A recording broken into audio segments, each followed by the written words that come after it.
John Mika was still trying to suppress his growing frustration as two towering security guards approached, each stepping forward with calculated purpose. He could feel the entire lobby's gaze burning into him as if he were some spectacle, an outsider who didn't belong. John took a deep breath, collecting himself, and reached into his pocket to retrieve his phone. He wasn't going to leave without a fight, not today. He'd worked too hard, come too far, and overcome too many obstacles to be dismissed so callously. "This is my confirmation," he stated, holding up his phone with the email pulled up. He angled the screen toward Paul and the receptionist, making sure they couldn't brush him off. "Would you like to take a closer look?" His tone remained polite, but there was a firmness in it that spoke of a man who wouldn't be easily pushed around. Paul's eyes flicked to the screen for a split second before he raised a dismissive hand. "I'm afraid it's too late for that, sir.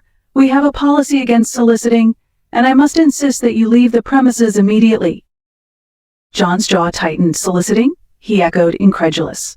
The absurdity of the accusation hit him like a slap. "I am a guest, not some random person off the street." "I'm going to have to ask you to leave," Paul repeated, the icy politeness slipping away to reveal a sharper edge in his voice. He gestured again, and the two guards moved closer, their presence looming. John glanced around, meeting the eyes of the other guests. Some turned away in discomfort. Others watched with thinly veiled curiosity, and a few sneered openly. It wasn't just about him being turned away. It was the message they were sending, the unwritten rule they were enforcing. He didn't belong here. Not in their world of white marble floors, crystal chandeliers, and gilded decor. But John knew that wasn't true. He belonged here as much as anyone else. With a slow nod, he took a step back, still holding Paul's gaze. "I will leave," he said quietly, "but I'll be back." There was no anger in his voice, no threats, just a calm certainty that made Paul blink, momentarily thrown off balance. Then John turned, walking out of the hotel with his head held high, feeling the eyes of the staff and guests boring into his back. Outside, the cool breeze did little to quell the storm brewing inside him. John stood beside his car for a moment, staring back at the towering structure of the Twin Farms Hotel. He knew that look in Paul's eyes. He'd seen it too many times before, the look of someone who thought they were invincible, untouchable, and beyond the reach of consequences. But John had learned long ago that appearances could be deceiving. He slid into the driver's seat, took a deep breath, and dialed a number on his phone. The call connected almost immediately. "Mr. Mika," a familiar voice answered, smooth and professional. "Is everything going as planned?" John glanced at the hotel one last time before pulling out of the parking lot. "No," he replied, his voice steady. "It went exactly as expected." The next morning, chaos erupted at the Twin Farms Hotel. The staff arrived to find the entrance barricaded and a small army of movers, contractors, and security personnel swarming the lobby. Mr. Paul, now visibly shaken, rushed forward, demanding to know what was going on. But his demands were met with confusion, and then, finally, realization when John Mika stepped through the front doors. "Mr. Mika," Paul stammered, his face blanching. John didn't bother to hide his satisfaction as he surveyed the scene. The tables had turned, and now he was in control. "Good morning, Mr. Paul," John greeted, his voice carrying just the right amount of cool professionalism. "I believe we need to have a conversation." I don't understand," Paul began, but John cut him off with a raised hand. "Let me make it clear, then," he said, his tone sharp but calm. "As of 7 a.m.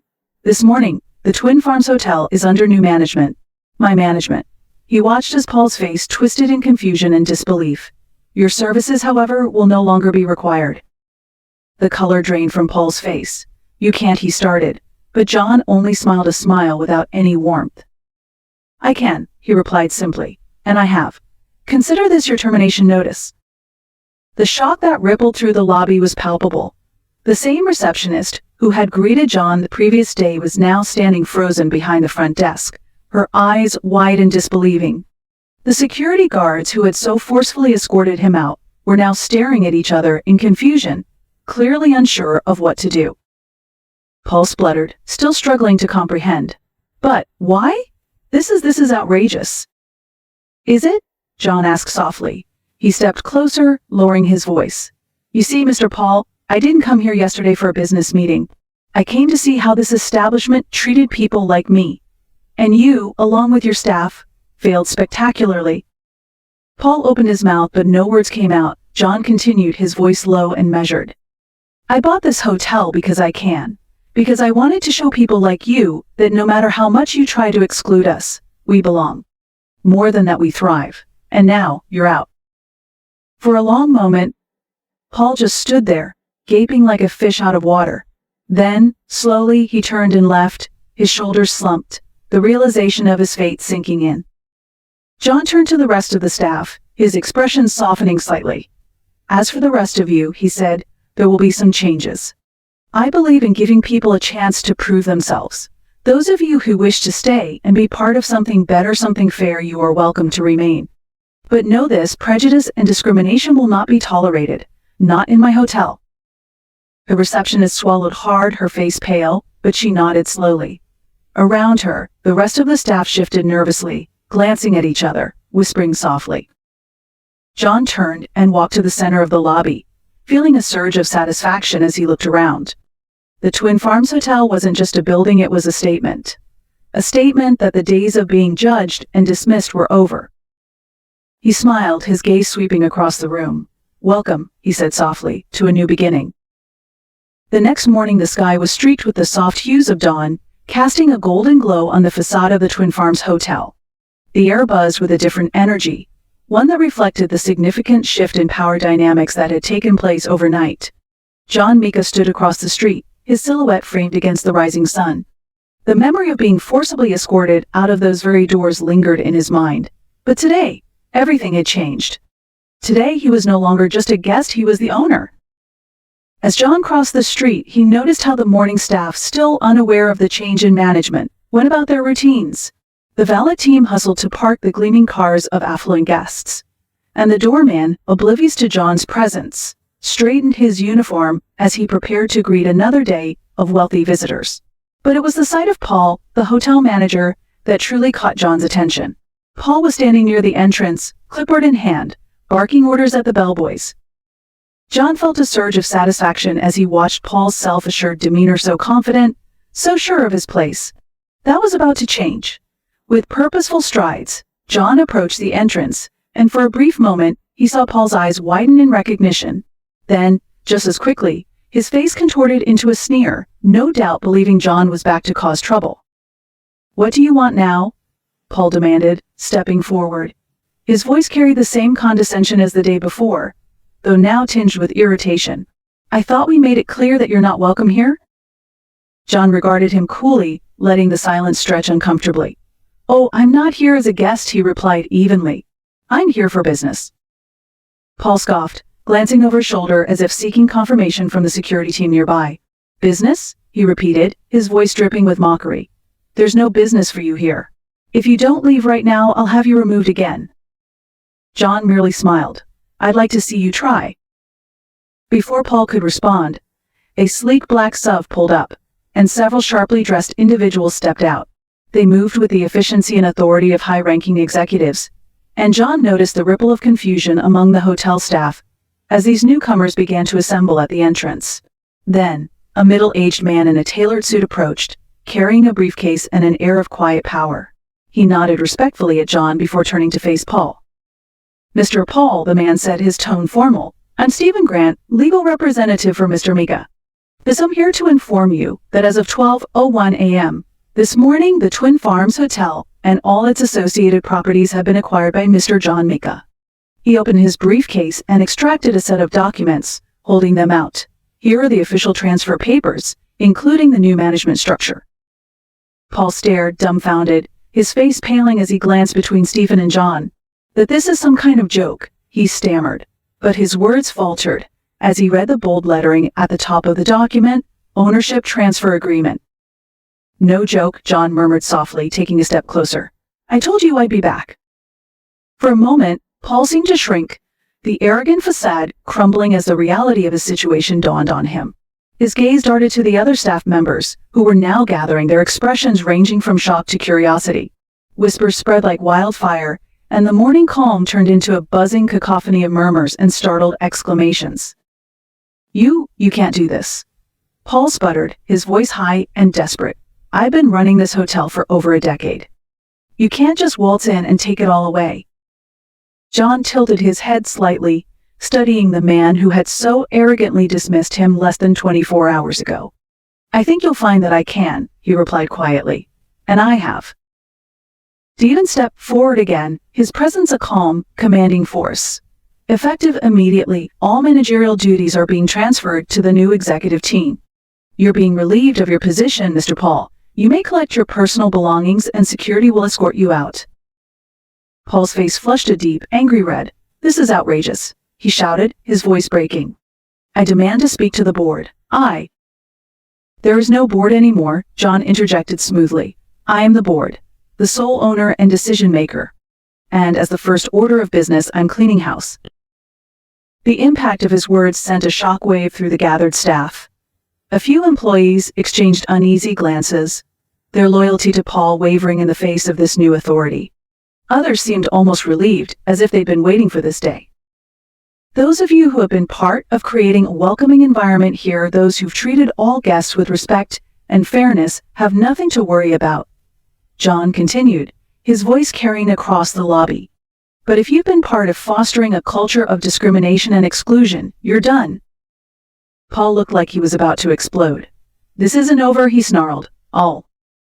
Security, John called out, gesturing toward the two guards who had thrown him out the day before. They hesitated, glancing uncertainly at Paul, then back at John. Escort him off the premises. For a long, tense moment, it seemed like the guards might refuse. Then, slowly they stepped forward, each taking an arm of the now trembling manager. You're making a big mistake, Paul shouted as he was led away, his voice echoing through the cavernous lobby. You'll regret this, you. The doors swung shut behind him, cutting off his protests.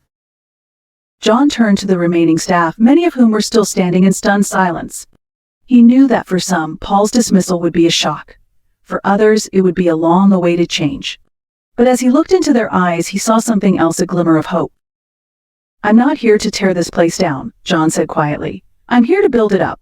To make it a place where everyone feels welcome. Where everyone is treated with dignity, no matter who they are or where they come from. So there was a long pause, and then hesitantly, almost cautiously, one of the receptionists stepped forward. She was the same one who had questioned him the day before. What do you want us to do? She asked softly. John smiled, a genuine warmth lighting his eyes. Do your jobs, he replied simply. Be the best version of yourselves, and help me make this hotel a place worth being proud of. And with that, the Twin Farms Hotel began its transformation not just in ownership, but in spirit. The message was clear, everyone had a place here, everyone belonged. The main hall of the Twin Farms Hotel buzzed, with a low murmur of voices as the staff gathered, exchanging furtive glances and whispered speculations. The grandeur of the room, adorned with opulent chandeliers and polished marble floors, seemed to mock the tension that hung in the air. So many of the employees had been there for years, entrenched in routines and hierarchies that felt immutable. But today, a ripple of uncertainty coursed through them, a feeling that something monumental was about to change. John Mika stood at the head of the hall, his posture relaxed yet commanding. He observed the rows of faces before him, bellboys, maids, receptionists, chefs, and managers, all assembled in neat lines. Their expressions ranged from curious to anxious to outright fearful. His gaze settled briefly on Mr. Paul, who lingered at the back, his complexion ashen and his jaw clenched tight. Good morning, everyone, John began, his voice carrying clearly across the room. Instantly, the murmurs died down, and a heavy silence took their place. I understand that my presence here today is unexpected. But let me be clear, what happened yesterday was not just about me being turned away from this hotel. It was a reflection of a much deeper issue within this establishment, one that I intend to address immediately. He paused, letting the weight of his words sink in. There was a flicker of recognition in some of the older staff members' eyes, those who had witnessed similar incidents in the past but had remained silent, fearing for their jobs. John took a slow breath, gathering his thoughts. This wasn't just about retribution, it was about redefining what this hotel stood for. I bought the Twin Farms Hotel not out of anger, but out of a desire to create something better, he continued, his gaze sweeping across the hall. For too long, places like this have fostered environments of exclusion and prejudice. I intend to change that. Effective immediately, this hotel will operate under a new policy, one that prioritizes respect, inclusivity, and excellence in service above all else. At the back of the room, Paul's fists clenched. He shifted uncomfortably, as if he couldn't believe what he was hearing. John noticed the movement but didn't acknowledge it. Instead, he turned his attention to the rest of the staff. I know that many of you have worked here for years. Some of you may have been complicit in what happened yesterday. Others may have simply been following orders. I'm not here to judge what's past. But going forward, things will be different. You have a choice: stay and be part of this transformation, or leave if you can't accept the new standards we're setting. A ripple of unease passed through the crowd. John could see them processing his words, weighing their options. He took a step forward, his expression softening. To those who choose to stay, I offer you my full support and an opportunity to grow in a fair and equitable workplace. You'll be treated with the respect and dignity you deserve, just as I expect you to treat every guest who walks through those doors. But, he added, his tone hardening slightly, any behavior that undermines these values will not be tolerated. Several staff members shifted nervously, but a few nodded hesitantly, seeming to appreciate his straightforwardness. John knew it would take time to earn their trust, but he was willing to put in the work. Now, he said, turning his gaze to Paul, I have a special announcement regarding management. Paul visibly stiffened as every eye in the room turned toward him. The air felt charged, the anticipation almost crackling. John allowed the silence to stretch, building the tension. Then, with a calm, measured tone, he spoke. Mr. Paul, he began, I want to thank you for your years of service to the Twin Farms Hotel. However, your methods and attitude do not align with the future vision of this establishment. Effective immediately, you are relieved of your position as general manager. A collective gasp echoed through the hall. Paul's face flushed with a mix of disbelief and rage. You can't do this, he spluttered, his voice shaking. I've been loyal to this place for over a decade. You have no right. I have every right, John interrupted, his voice firm. I am the owner, and I've made my decision. Security will escort you to collect your belongings. The security team stepped forward, their expressions apologetic but resolute. Paul glared at them, then at John, his eyes blazing with fury. This is outrageous, he hissed. I won't forget this, Micah. You'll regret it.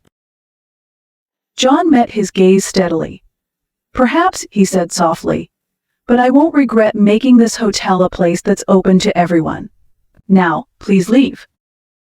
With a final, furious look, Paul turned on his heel and stormed out, the security guards trailing behind him. A stunned silence settled over the hall, broken only by the faint echo of Paul's footsteps fading down the corridor. For a moment, no one moved. Then, slowly, the tension in the room began to dissipate, replaced by a cautious sense of relief. John looked out at the remaining staff, his expression earnest. I know this is a lot to take in, he said quietly. Change is never easy, but I promise you, if we work together, we can make this place into something truly extraordinary. He glanced around, searching for the words to convey the depth of his commitment. I don't want you to fear for your jobs. I want you to be proud of where you work. I want you to be able to tell your families that you're part of something that's making a real difference. A murmur of tentative agreement rippled through the crowd. John smiled slightly, a genuine warmth in his eyes. Starting today, we're going to build a new Twin Farms hotel.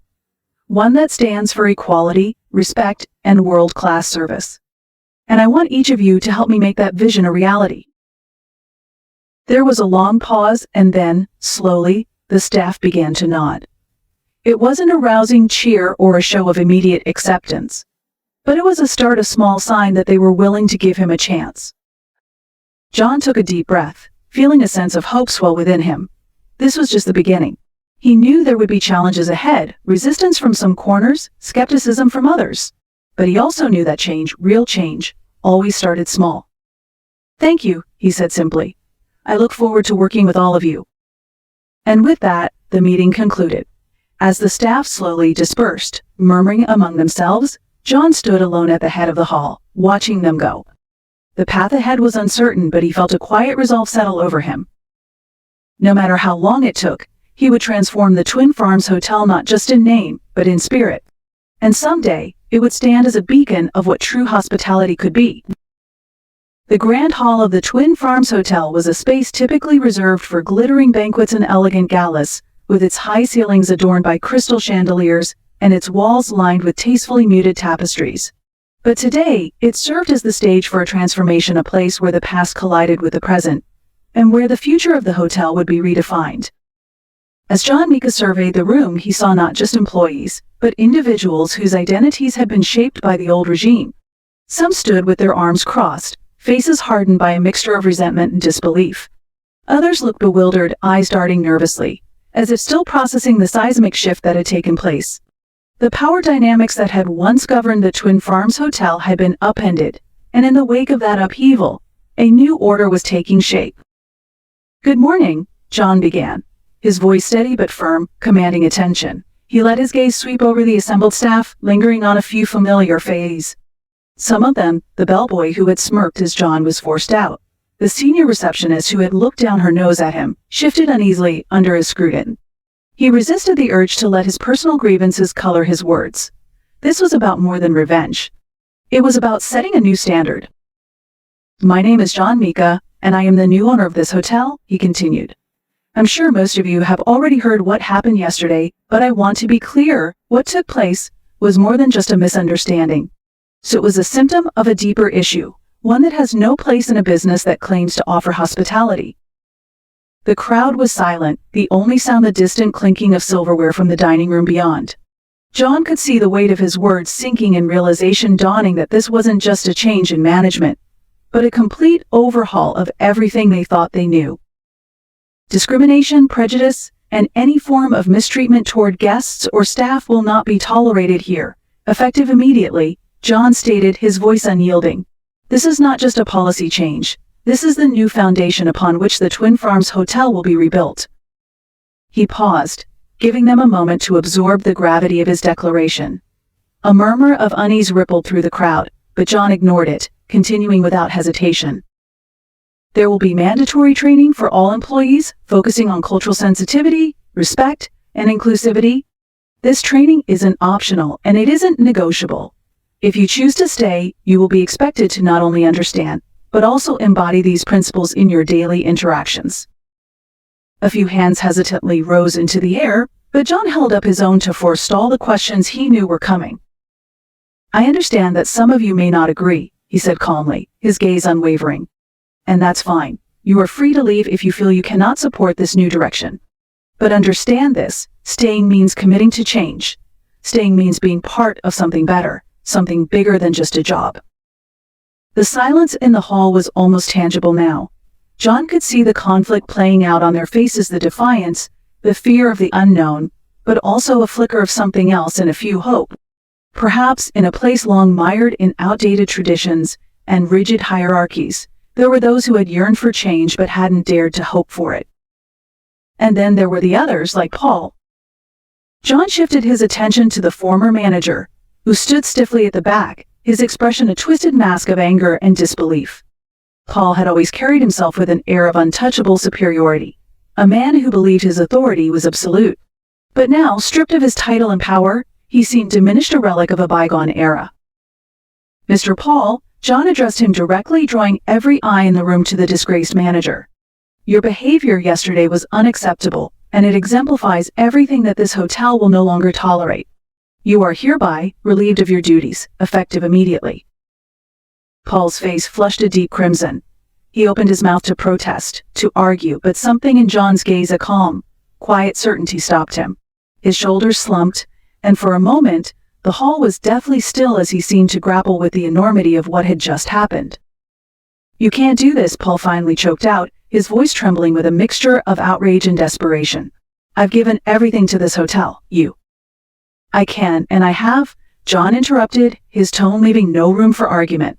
"You are no longer an employee here, Mr. Paul. Security will escort you to collect your belongings." The room erupted in a flurry of whispers as two security guards, the same ones who had manhandled John the day before, stepped forward. They looked almost sheepish as they approached Paul, hesitating slightly before taking their places on either side of him. Paul's face twisted with fury, but he seemed to realize that resistance would be futile. With a final, venomous glare at John, he turned and stalked out of the hall, the guards trailing silently behind him. John watched him go, feeling a strange sense of closure. He knew that Paul's departure wouldn't solve all the problems ingrained in the hotel's culture, but it was a start, a symbol of what he intended to root out. So he turned back to the staff, many of whom were still murmuring among themselves, eyes wide with shock. "This hotel has a long history," John said quietly, drawing their attention back to him. "But it's time for that history to evolve. We're going to make this a place where everyone, staff and guests alike, can feel welcome and valued." He took a deep breath, his gaze steady and unwavering. "I know that won't happen overnight. I know some of you will struggle with this change, but if you commit to making this a place of true hospitality, I promise that we will build something extraordinary together." For a long moment, the room was silent. Then, slowly, hesitantly, a few employees began to nod. It wasn't a show of overwhelming support, but it was a sign that some, at least, were willing to give this new direction a chance. John nodded, a small smile touching his lips. "Thank you," he said simply. "Let's get to work." And as the staff began to disperse, still murmuring among themselves, John felt a sense of cautious optimism settle over him. This was just the beginning, and he knew there would be resistance, setbacks, and challenges. But for the first time, the path ahead seemed clear. The Twin Farms Hotel was no longer just a place of exclusion and prejudice. It was a place of potential, a place where something truly remarkable could grow. And John was determined to see it through. As the weeks melded into months, the Twin Farms Hotel blossomed under John Mika's transformative leadership. The once rigid and exclusionary establishment was now a beacon of inclusivity and excellence, attracting a diverse clientele eager to experience its newfound warmth. The grand lobby, previously a symbol of elitism, now radiated an inviting ambience with vibrant artwork celebrating different cultures adorning the walls and soft, harmonious music playing in the background. The air was thick with the scent of freshly brewed coffee from the revamped cafe, a favorite spot for both guests and staff to mingle and share stories. John walked through the bustling halls each morning, his presence a constant reminder of the change that had taken root. He greeted employees by name, offering genuine smiles and words of encouragement. The transformation wasn't just about policies, it was about reshaping the very soul of the hotel. He believed that by fostering a culture of respect and equality, the Twin Farms would not only thrive but set a standard for the hospitality industry. So one particular afternoon, John decided to visit the newly opened rooftop garden, a serene oasis that offered panoramic views of the city skyline. As he sipped his herbal tea, he noticed Sam, the head of guest relations, meticulously arranging a display of exotic plants. Her dedication was evident, and her presence exuded a calm confidence that had become a cornerstone of the hotel's reputation. "Sam," John called softly, approaching her with a warm smile. "This looks fantastic. The guests have been raving about the new garden." Sam looked up, her eyes sparkling with pride. "Thank you, John. It's been a wonderful project. We're planning to host cultural events here to celebrate our diverse community." John nodded appreciatively. "I love that idea. It's exactly the kind of initiative that embodies our vision. Let me know if you need any support." As they conversed, a group of staff members gathered nearby, discussing the upcoming cultural fair. The energy was palpable, a testament to the positive changes that had permeated the hotel's atmosphere. John felt a surge of satisfaction, knowing that his efforts were bearing fruit. So meanwhile, back in the main hall, the former staff members who had once resisted the changes were gradually beginning to soften. So Linda, the once resistant bellhop, who had been a front desk supervisor, had embraced her role with newfound humility. Her interactions with guests were now marked by genuine warmth and attentiveness, a stark contrast to her earlier demeanor. Rollo, the former kitchen supervisor, had found solace in his new position on the cleaning crew. Initially resentful, he had slowly begun to appreciate the value of every role within the hotel. His once harsh commands had been replaced by a quiet diligence, as he meticulously maintained the cleanliness and order of the hotel's spaces. One evening, as he scrubbed the lobby floor, he overheard a conversation between two guests praising the impeccable service. Rollo paused, a flicker of pride crossing his features. He realized that his hard work was contributing to something greater, a realization that began to erode the bitterness that had once consumed him. John was acutely aware that not all staff members had fully embraced the changes. A small faction, led by a few lingering skeptics, still harbored resentment. These individuals had begun to whisper about undermining the new policies, attempting to sow discord among the employees. They spread rumors and petty complaints, hoping to destabilize the harmonious environment John had worked so hard to cultivate. Determined to address these challenges head-on, John scheduled a private meeting with the dissenters. The room was tense as the remaining resistant staff gathered, their expressions a mix of defiance and uncertainty. "I understand that change is difficult," John began, his voice calm yet authoritative. "But I need each of you to understand why we're doing this. The Twin Farms Hotel is evolving, and we must evolve with it. Our success depends on our ability to work together, respecting and valuing one another." One of the dissenters, a stern-looking woman named Margaret, stepped forward. "This isn't what we signed up for, John. You can't just change everything overnight. Some things are better the way they were." John met her gaze steadily. "Margaret, the old ways were built on exclusion and prejudice. We can't continue to uphold those outdated practices. This transformation is not just for the guests, but for the well-being of every employee here. We all deserve to work in an environment where we feel respected and valued." Margaret's shoulders slumped slightly, the rigidity in her stance beginning to wane. "But what about our traditions? Our way of doing things?" "Traditions can evolve," John replied gently. "We can honor our past while building a better future. Let's find ways to integrate our heritage into this new vision, rather than letting it hold us back." The room fell silent, the weight of his words sinking in. Slowly, Margaret nodded, a sign of reluctant acceptance. "Maybe you're right," she conceded. "Perhaps there's a middle ground." John smiled, sensing the breakthrough. "Let's work together to find that balance. Your experience and knowledge are invaluable. Together we can make the Twin Farms Hotel a place we're all proud of." Encouraged by this progress, John continued to hold regular meetings and open forums, creating spaces where employees could voice their concerns and suggestions. This collaborative approach fostered a sense of ownership and responsibility among the staff, further solidifying the hotel's new culture. One evening, as the sun set and the city lights began to twinkle, John hosted a staff appreciation dinner in the newly renovated banquet hall. The room was filled with laughter, lively conversations, and a palpable sense of camaraderie. Former skeptics mingled effortlessly with enthusiastic new hires, united by their shared commitment to the hotel's success. As John mingled with the guests and staff, he noticed Paul, the former manager, engaging warmly with a family of guests. His once arrogant demeanor had been replaced by a sincere kindness, a testament to the personal growth that the hotel's transformation had inspired. John approached Paul, placing a hand on his shoulder. "You did well today," he remarked quietly. Paul looked up, a genuine smile on his face. "Thank you, John. I never thought I'd be able to change like this, but seeing the guests happy makes it all worth it." John nodded, feeling a sense of fulfillment. "Everyone deserves a second chance. I'm glad to see you embracing it." As the evening progressed, John took a moment to step outside onto the balcony, overlooking the vibrant city below. The rooftop garden, now a bustling hub of activity, was alive with guests enjoying the evening air and the twinkling lights. It was a stark contrast to the cold, exclusionary atmosphere that had once defined the Twin Farms Hotel. His phone buzzed with a message notification. It was from Sam, sharing photos of the cultural fair in full swing, with guests and staff celebrating together. John smiled, feeling a deep sense of accomplishment. The journey had been arduous, filled with obstacles and resistance, but the progress was undeniable.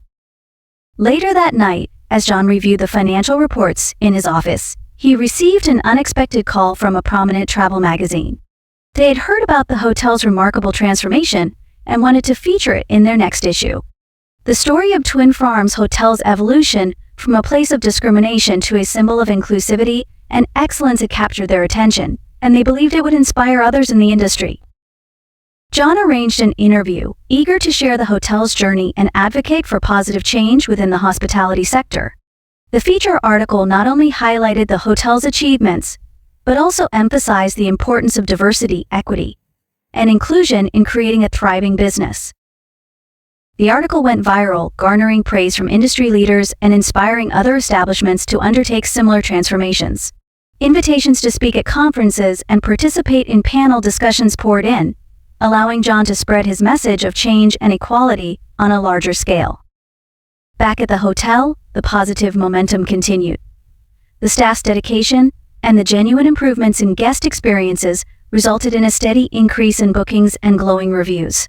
The Twin Farms Hotel had not only regained its prestige, but had surpassed its former reputation, now celebrated as a trailblazer in the industry.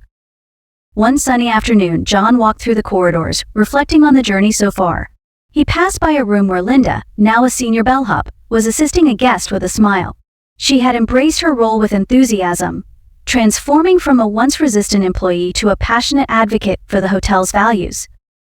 As he reached the cafe, he found Rolla chatting amicably with Sam, discussing new ideas for enhancing the guest experience. Their camaraderie was a testament to the bonds that had been forged through mutual respect and shared goals.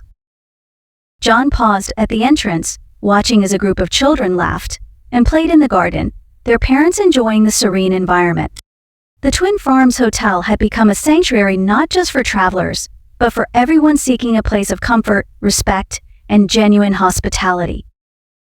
To that evening, as the stars began to twinkle in the night sky, John stood on the rooftop garden, reflecting on the profound changes that had taken place.